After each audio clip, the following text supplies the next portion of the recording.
Hello, I'm David Hunt, CEO and founder of the Hyperion Cleantech Group and your host for the Leaders in Cleantech podcast. Delighted to be revisiting today an important topic we touched on recently, and that's renewable heat, and just how important a challenge it is for us to be addressing both the heating and, of course, cooling of buildings moving forward. And I'm delighted to have a guest with me addressing a good chunk of that problem, particularly around renewable heat and the heat efficiency of heating within commercial buildings. Christoph Berger from Vilisto. Christoph, welcome to the podcast. Hi. It's good to have you with us. I know it's a pretty busy time at the moment after some successful fundraising, which we'll touch on, and of course the solution that you've created with your co-founders. But let's first dive a little, as we do tend to, at your background, because again, that's been a little bit of a journey that's got you to the point of deciding that you wanted to join the crazy world of entrepreneurship and create this business. So perhaps you can share a little bit of what took you to brought you to that point. Yeah, sure. Thanks for having me. So I guess there's a lot of luck and things in there which I couldn't control. My background is actually energy systems. So I studied that in Hamburg and UC Berkeley. Mm-hmm. And within my university thesis, actually had a semester abroad in Silicon Valley and entered that kind of entrepreneurship world, which I haven't seen before, right? And at that time, actually, for those who know that, Nest was acquired by Google, mm-hmm. Which was a massive deal, which in my bubble, I was about energy efficiency, but maybe not the world around me, but gave me the hint that large companies seem to be interested in energy efficiency as well. Right. So I went back to Germany and I don't know, there was I'll call it a founding center or whatever. They help you found a company from university. Okay. To kick it off. Visited a hackathon at E.ON, won a prize, met some team members, and it was always like, okay, let's try. After university, that's not a big way to fall down, right? Because you're living on a student level. So why not just try out? And we started out with a governmental grant called Exist, mm-hmm. To just see if the ideas we had in mind actually making the heat more efficient within the European type of building, so not HVAC but radiator controlled, right? To optimize that. And it was rather like one step after another, seeing that, okay, there's the first prize that the CEO of E.ON handed over to you, and then there was the first investor in energy who wanted to invest, and it was just going along. And then we said, like, okay, let's take that for serious and build up something. And I think only maybe the last 5 years it's been that we noticed there's something really onto it, and the movement and the society was getting bigger and bigger, and then from the customer side as well. And it was not planned at all. But still happy to be here. Yeah. No, it's quite a journey, which we will reflect on a little bit more.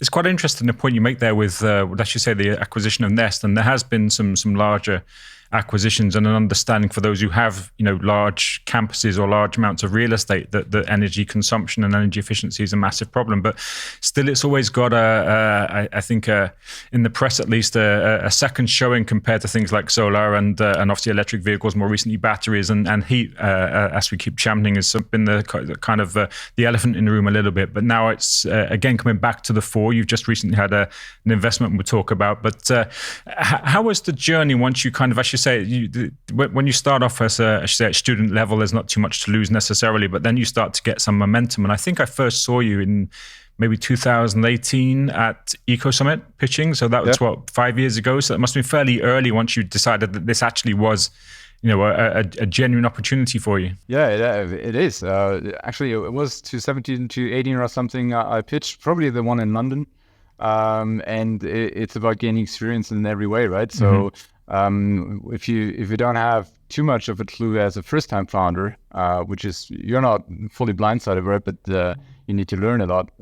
It's always good to talk to people in a very early stage, also to investors, what they think would there be investment hypotheses which you can work on, right? So we've done that over the years and always kept to the voice of our customers and developed from originally going B2C-ish or housing associations B2B to B2B office clients to more into the public sector, which is our main segment today, which has just a perfect product to market fit for us. Yeah. It'd be good to explore that a little bit further. So let's talk a little bit about the products. Again, over the period of time that you've been, created the company and developing the company, there have, of course, been many developments in IoT and AI, and things have evolved. But clearly, right from the very start, you had a smartish product. So perhaps you can tell us a little bit about the early products and how that's evolved, and just exactly what is the Vilisto offering. Yeah, sure. So basically, the Vilisto offering is saving our customers energy, usually up to 32%, and CO2 emissions, which is one of the main targets of our clients, right? The public segment. But generally, we do that by implementing self-learning thermostats. So many of the people might know the B2C space, right? Where companies like Tado are the marketplace leaders.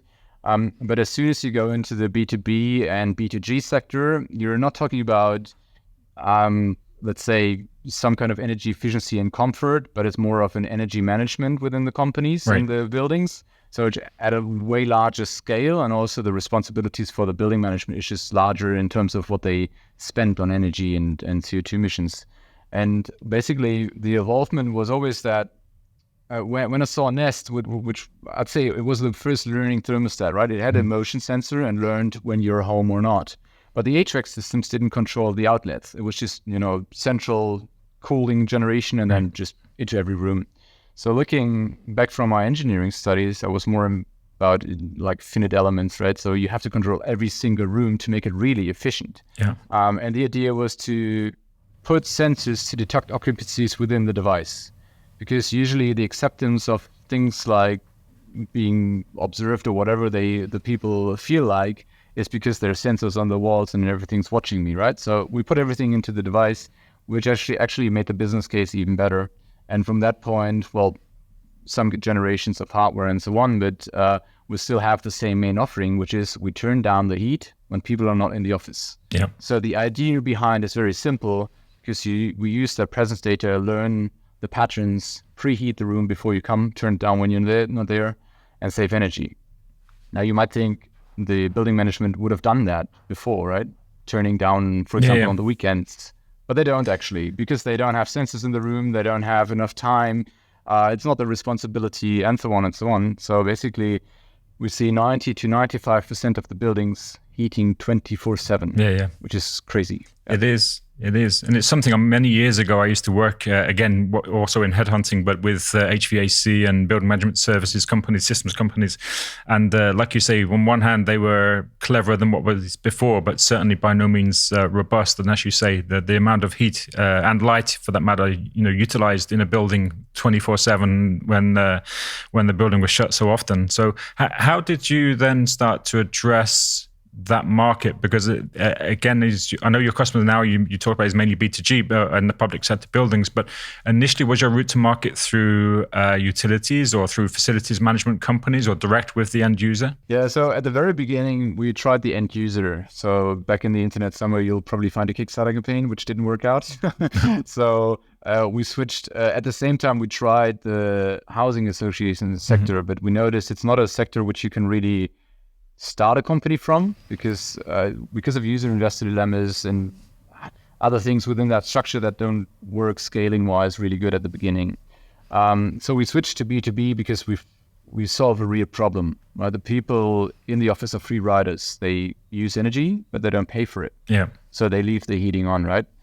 And then we pivoted to B2B in 2017, beginning of 2017.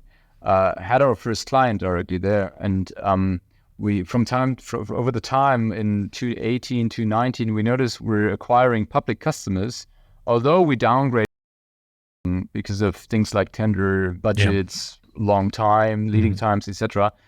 But we noticed that without doing anything, we gained those customers and looked into the business cases even more and more. And based on the political pressure they have more budgets, they have CO2 targets. And then tenders based on our patents are not a problem. It's somehow switched that we noticed the more interesting sector is governmental, because if you look at the sheer mass of buildings they have, it's just enormous, right? They have thousands of buildings in the States, in the large cities and so on, which is a very interesting way to, of course, scale revenues in the companies, but also scale the impact you can have by not selling 5, but 5,000 devices. And is that again that sector has evolved? I guess the public sector has always been, as you said, that political pressure. Moving now to slightly more enlightened times where ESG is fundamentally important. Are you finding that there's more interest now because of ESG requirements purely than saving money, or are those two things still very much the forefront of your buyers? I would say in the commercial sector, ESG is getting more and more important. In the public sector, it's less about the reporting, I'd say, rather than just, on the one hand, saving energy based on the prices because they need the budgets, right? Yeah. They don't have unlimited expenses. And then the other one is actually the targets of reducing CO2 emissions. So public sector is still that way. In the commercial sector, especially, you would have to divide in the owner-occupiers, right? And then the landlords. And the landlords actually have a lot of pressure where we see momentum coming up. But they're usually 3 to 5 years behind the owner-occupiers who work on their own buildings. Yeah.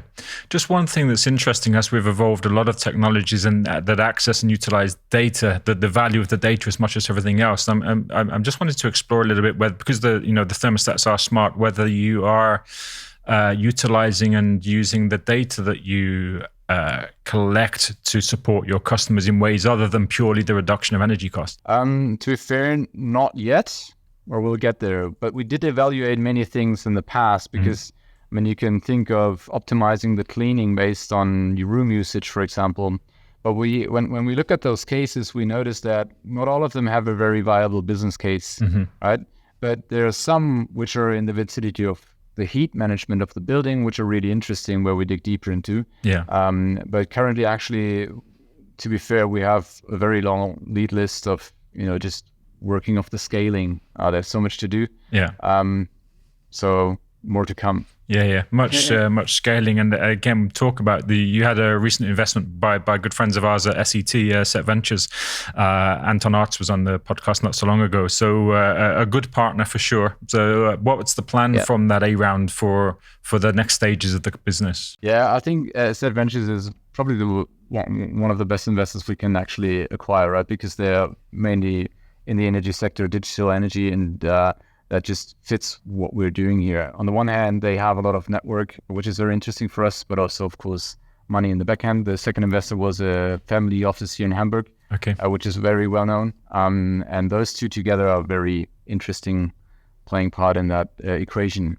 So we noticed that since maybe mid last year, we have such a run on energy efficiency and low-cost solutions to be fast, that main money is just going to massive scale. Right? So we're employing loads of people because we have the pipeline, we have the order book, and it's ramping up. But also, as the question previous to this one was mentioning, we're looking into further services supporting our customers in these times of how to optimize their buildings and energy concerns. Yeah. And to date, I believe the marketplace has been primarily the dark region. Have you plans to expand outside of the dark area? You mean like Germany, or? Yeah, with German-speaking territories. So or Germany. So yes. The point of time is the interesting part, because if you look at the European market, you have roughly a third, which is Germany, right? And let's say, especially the public sector is probably very different in every country, right? Because there's a lot of politics and current stakeholders in the political landscape are important. But currently, with all the growth we're doing, that's all in Germany. But definitely, we already evaluated which countries to target further, which will come up in the future. Okay. Well, there's certainly no shortage of opportunity there. We have a team, of course, in Germany and do and work with many clients in the dark region. But so there's plenty of growth still there for sure. Let's talk a little bit about that growth, Christoph, because you started as you say, a relatively naive from university, a first-time entrepreneur, first-time co-founder. How many were you then in terms of the co-founding team, and how many are you now in terms of employees? So we started out with 3 people. As a founding team. So one of our co-founders is our CTO. He's a software engineer. And then we have Christian, who's our sales guy. He's an economist. And basically my background is energy engineering, but to be fair, I'm doing the business part. today we should be around 66. Within the next 2 months, another 6 coming up, and probably by the end of year we should be around 100 people. It's quite a challenge to do that. Obviously, we work with a lot of clients who are through this journey where, the founding team starts to expand, and suddenly there's like the first 10 people, then the first 20, then the first 50. It's quite a challenge to hire that many people and also maintain the culture that you wish to have, and to maintain the business that you created initially. So maybe you could share a little bit about the culture of the business that you and your co-founders created, and how challenging it has been for you to go through this building the business, but also hiring that many people. Yeah. So I think there are many things to elaborate on, but one of the tricky journeys is probably the one of the founders itself, right? Because at the very beginning, you're still developing the stuff. You're coding, you're doing the CADs, you're producing whatever. The first 1,000 thermostat were built by us, right? Yeah. And now, building up the teams, the ways of working change, of course.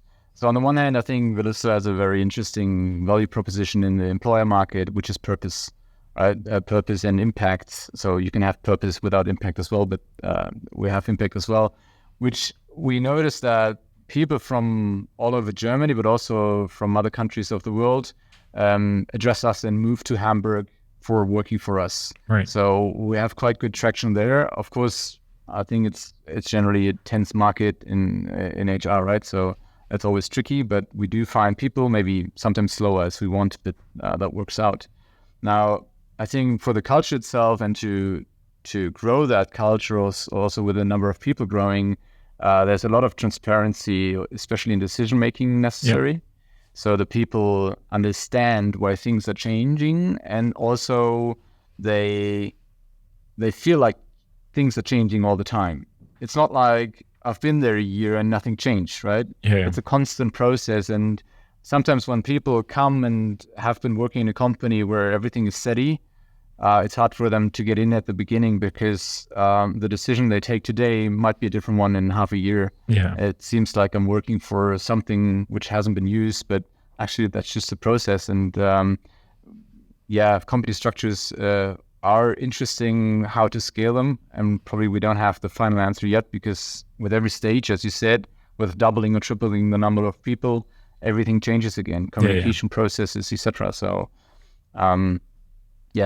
we're talking to our employees, ask where the problems are, what will change, what is changing in their work, usually when growing the teams, and try to find solutions for that. Yeah. I think there's a couple of key challenges there, and maybe just elaborate on a little bit before we get back to the technology. And one of those is around, again, as you say, as things evolve, sometimes the early employees, where there's 10, 15 of you, where you can still, pass things across a room and build stuff yourself, and everyone, the cliche of, share 2 pizzas between everybody.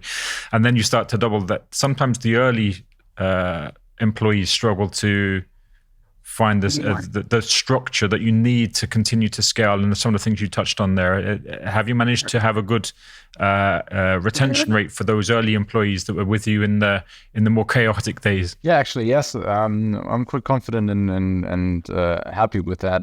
What we're always looking at is, so what I see is that their learning curve is so steep that after a year, or latest after 2 years, they usually tend to do a very different job from very beginning, like the founders did. Some are okay in staying in a similar role and just being more expert, and some are being developed into a role where more managerial capacities or anything are necessary. So we just have a look on what their interests and needs are, and that's also, I think, a good thing about growing is that there are new positions coming up, right? So there's a landscape of opportunities which helps people to find their spot also when they joined very early. Yeah. So, yeah. That's good. And the other challenge, again, is the letting go, if you like, of the founding team and of yourself, as your role has clearly evolved, and from very much, say, physically building thermostats to now fundraising, building, scaling, all the commercial aspects of scaling a startup, which are many. So, how have you found the journey yourself as a first-time founder? Always interesting. So, I mean, I generally like building up things. Yeah. So be it a company or anything else, or kids or whatever. So accompanying people getting better and grow up, and also the company, and finding solution for those. And of course, there are sometimes things where you say like, okay, I've done that for a year or two. I need now people who do that because I can't be that operative anymore, and going on to the next level. But with resources, also with investments like these, it is also possible, of course. So it's always a good challenging way to grow, and probably the fastest way to grow on yourself.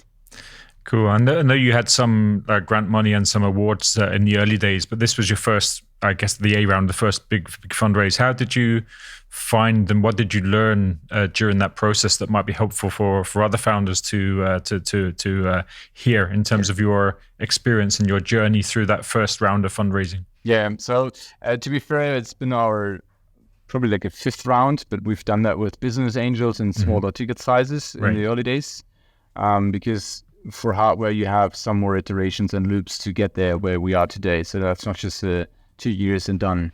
Right? One thing which I find interesting when I look back, when I first met people from Ventures, was 2017. Okay. On Eco Summit Berlin, I think the first time I did pitch at that point.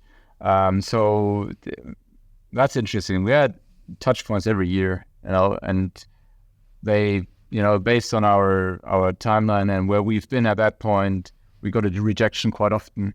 But at the end, we hit the right spot of their face and our face, which fits very well, and just, keep going on it, right? So a no is easy to get, but, get there to get the yes for the investment in that case.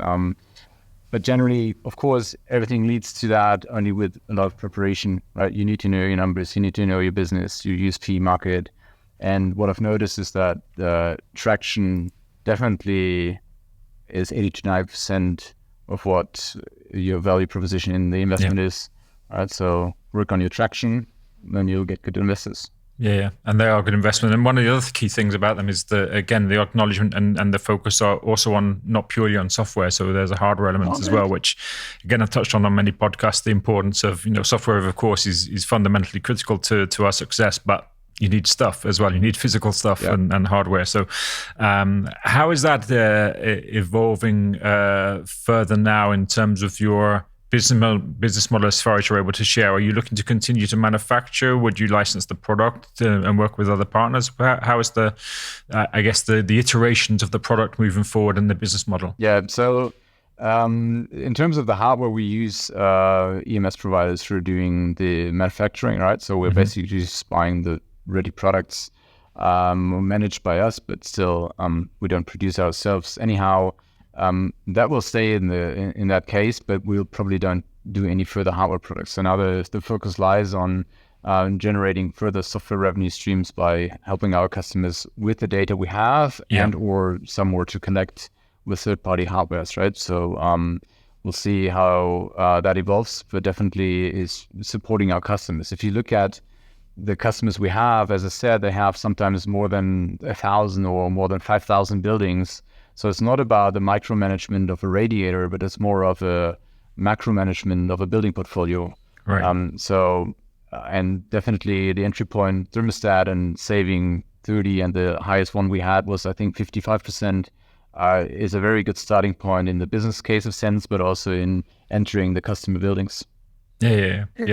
And other markets you may already be active. We touched on the public buildings, which are fundamentally important, and as you say, are large amounts of properties in any municipality or government. But I know, speaking recently to some of our clients who are active in renewable heat, looking at things like the leisure and the hotel industries, where again, from my experience, every time you walk into a hotel room, the AC is blasting away, or it's freezing cold, or it's too hot, or whatever. So are there other particular sectors outside of government that are of particular interest, or where you can offer the greatest value in the short term?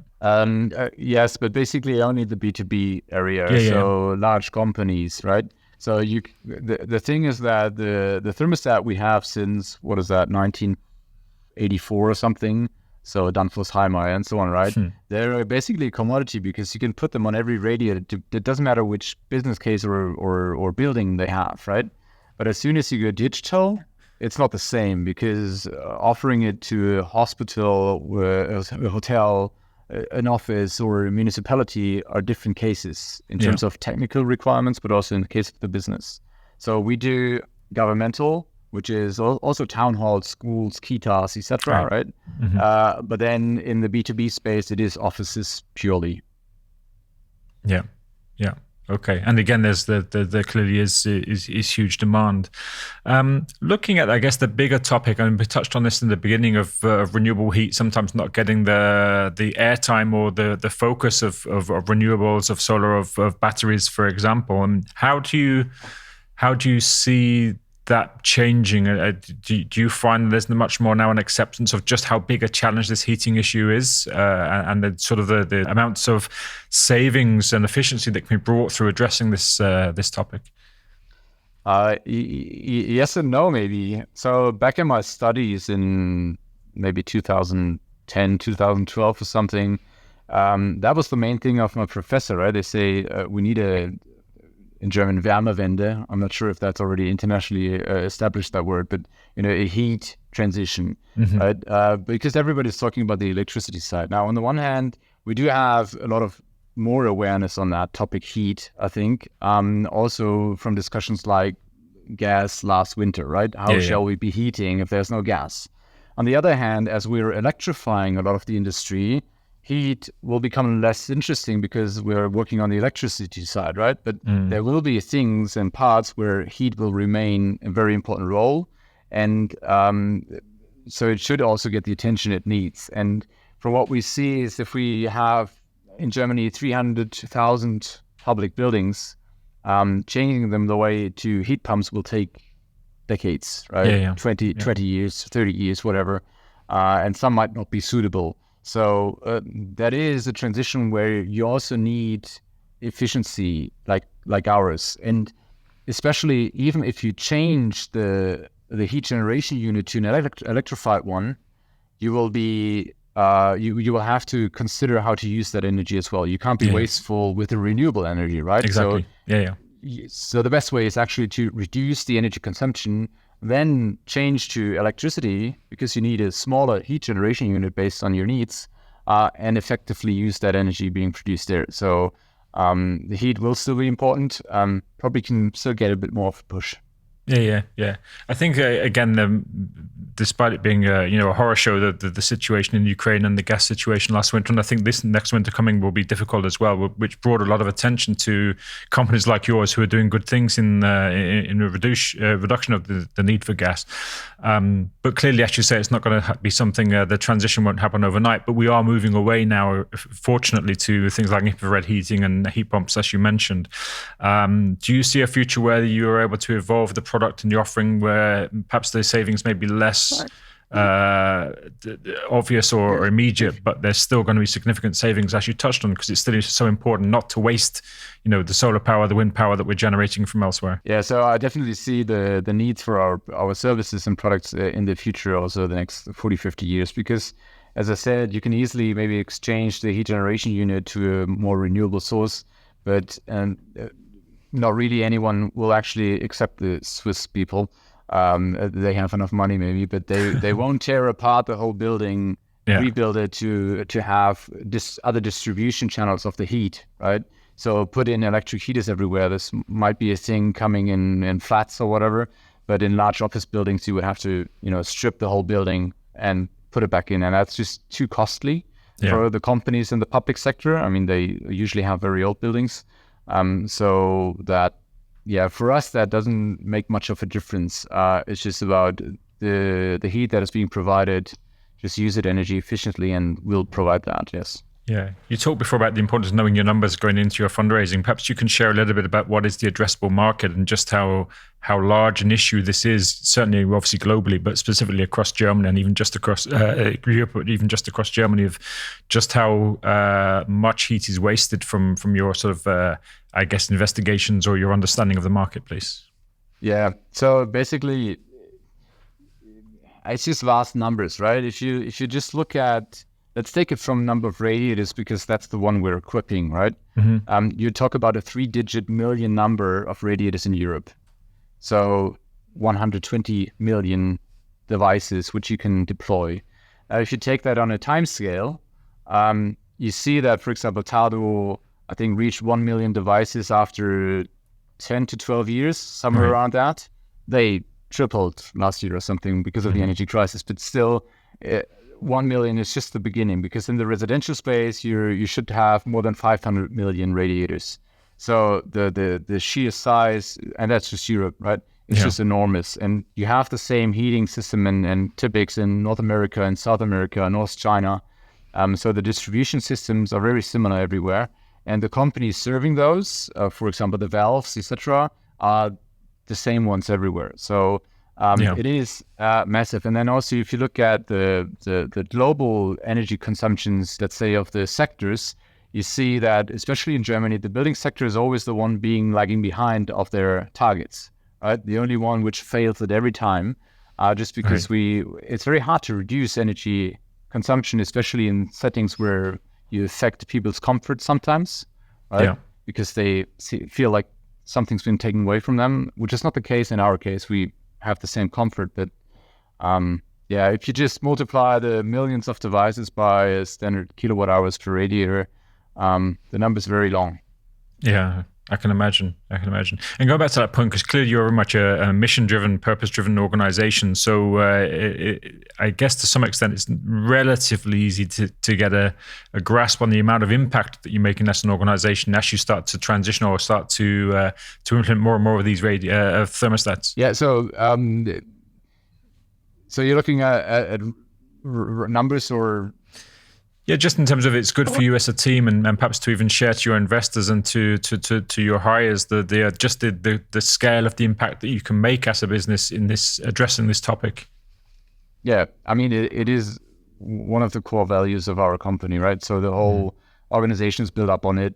All the purpose of the people is built up on that. The investors have the same mindset, and we do report our numbers in terms of CO2 emissions, be it having investors who need that or not, doesn't matter for us. For us, it's an important metric. And at the beginning, sometimes it feels like, oh, that's not much, right? Because it builds up over time, the number of devices times the time they're in place. But as you see the curve growing, the impact starts growing and growing, which has a really good impact. And if you hear the customer voices, saving 30% on the energy bill, it's just massive what they do over the next 10 years with that technology. Yeah, super. So perhaps taking a slightly further outlook, Christoph, of the and given the transition broadly in terms of decarbonising buildings in particular, but decarbonising industry and the way that we operate as a society. Which are the other areas of technology, or which are the other areas that give you confidence that we are making broadly, good steps towards the transition that we need to make? I like many signs which are happening. Most of them might be too slow anyhow, right? But things like coming up still in the solar industry, but also in the solar thermal industry. So connecting those both energies are very interesting, which have been ideas which are around for very long, I feel like, because I've had that in my studies, but nobody's really commercialized things like that.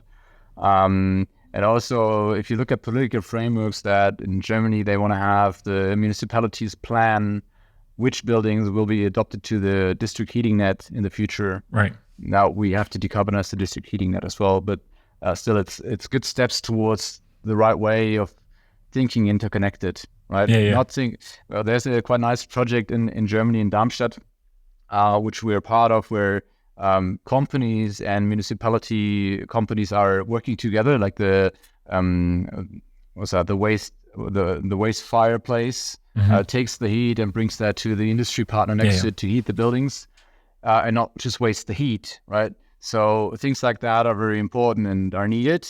On the one hand, on the let's say micro scale, but on the large scale also technologies like ours, which don't always have to be the fusion reactor, because that won't help us, right? It will help us in 50 years, but then it's already quite hot on the planet. Right? Yeah, exactly. What will help us is good executable ideas. And that, I think, is something where we hit the sweet spot. Maybe not when we started in 2016, but now where we have it, or we're on track, yeah. Yeah.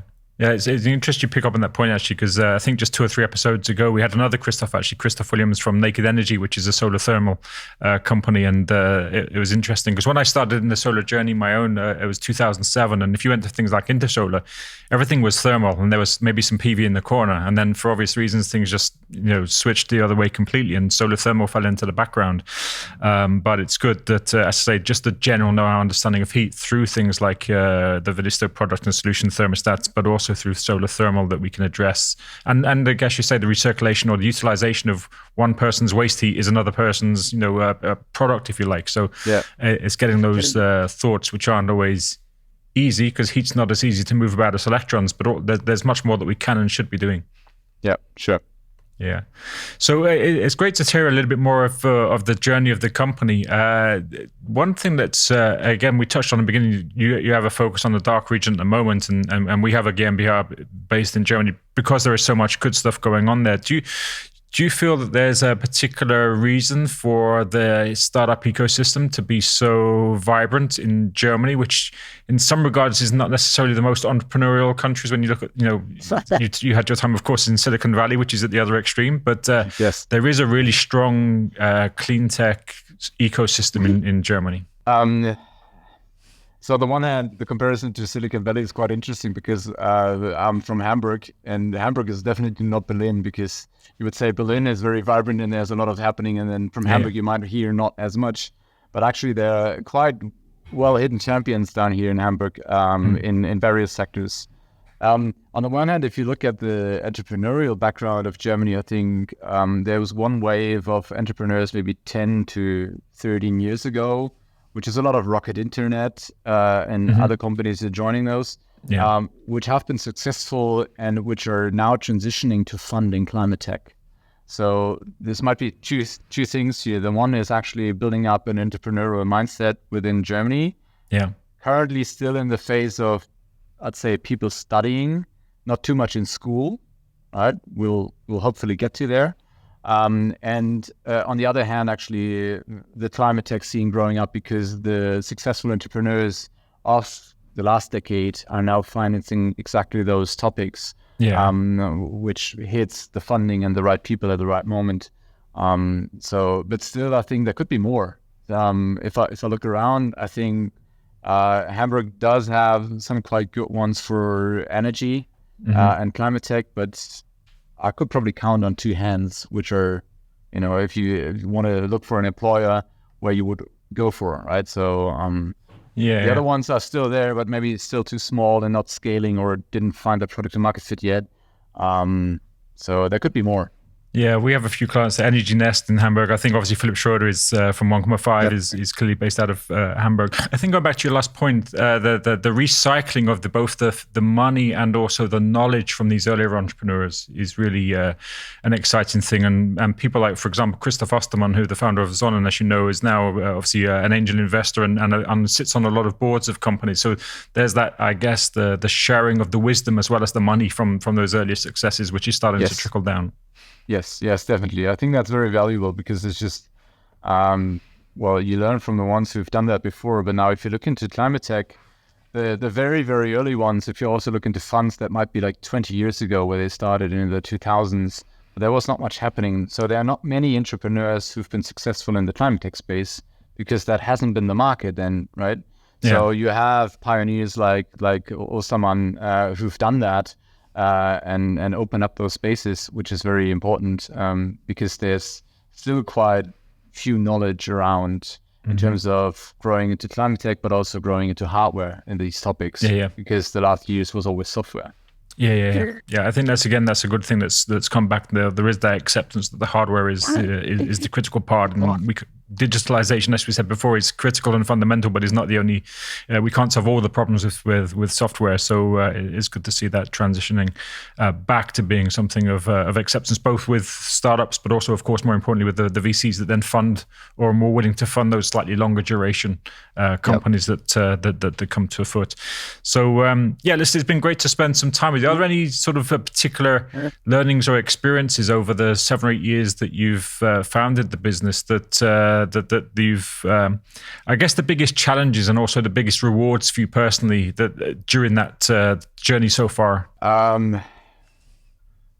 I think taking decisions without knowing what the outcome is and taking that risk and just changing your decision when you didn't decide correctly or good, that is important. And now it's a bit more trickier when employing personnel, right? Yeah. Because it's quite hard to get rid of them again. So you need to have a very, very good process at the very beginning to get the good people. And that's probably also the most rewarding part. We have, next to various team events, we have that one offsite every year. Right. And going away into the nature with like 70 or 60 plus people, all sitting on the campfire at the end, it's just, that's rewarding, right? You've built that up and everybody seems to be, they're following your initial idea, although what we're doing today is not it's just this very small part of what I've done, right? Yeah. Most of the stuff the team has done, and that's probably the most rewarding, but also, of course, challenging that everything works together. Yeah.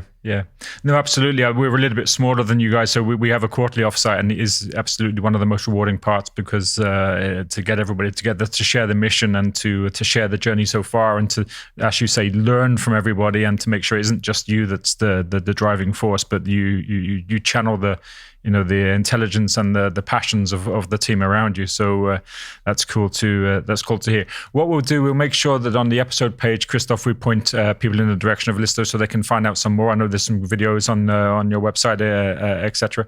And of course, we look back and hope to see now that you have this fundraising, the next stages of development for the company. But thanks for sharing your journey so far. Yeah, thank you, David.